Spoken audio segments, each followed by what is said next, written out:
What's up, survivalists? Jason here. Today I'm going to show you my updated fire kit. Last time I shown it was on one of the shoutouts that I did for the MI Woodsman. It's just to show a fire kit. But now I've updated it and I'm going to show you what's in it now.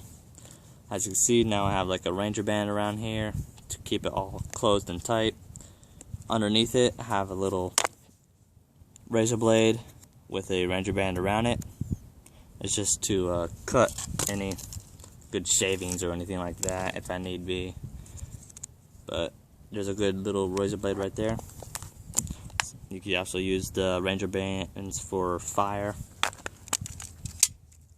On the top here, I still do have a Fresnel lens. I think I still had it on that video, but it's a pretty good Fresnel lens.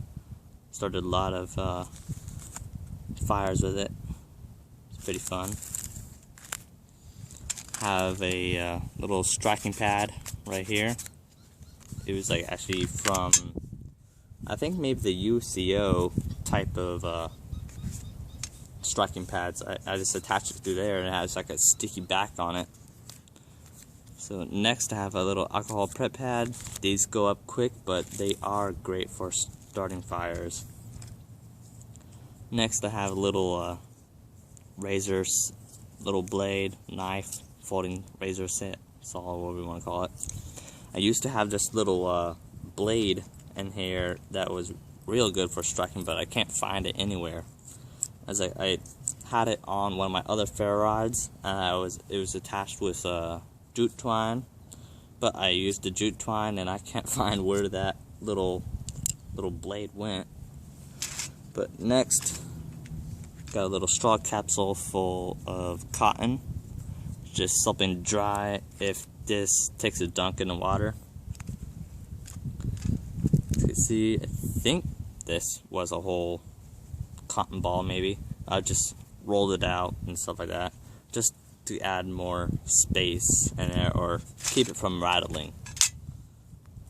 Keep that there.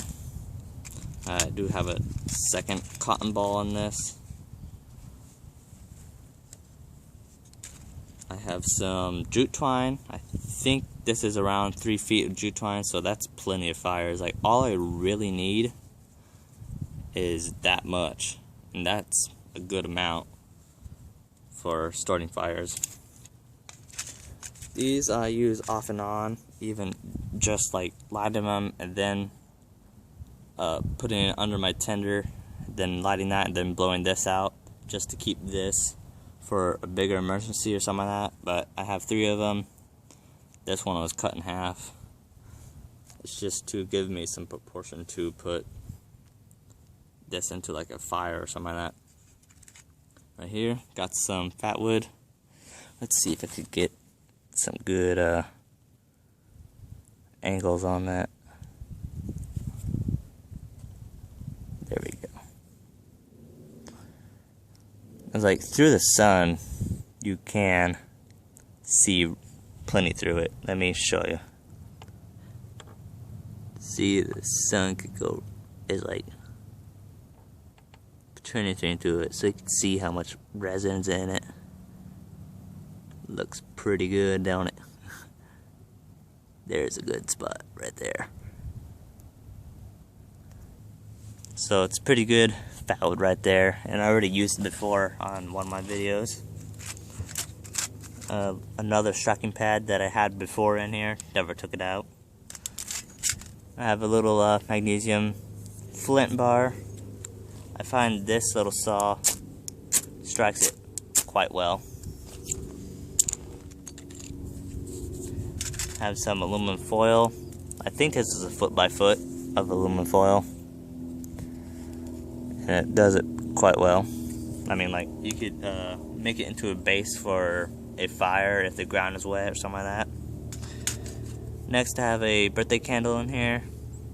I use these a lot for trying to start a fire, get some tinder from like some bark or something like that.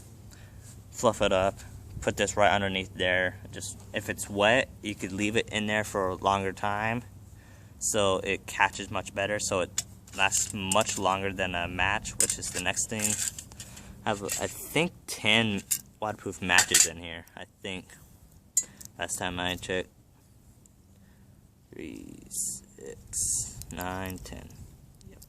So 10 waterproof matches right there.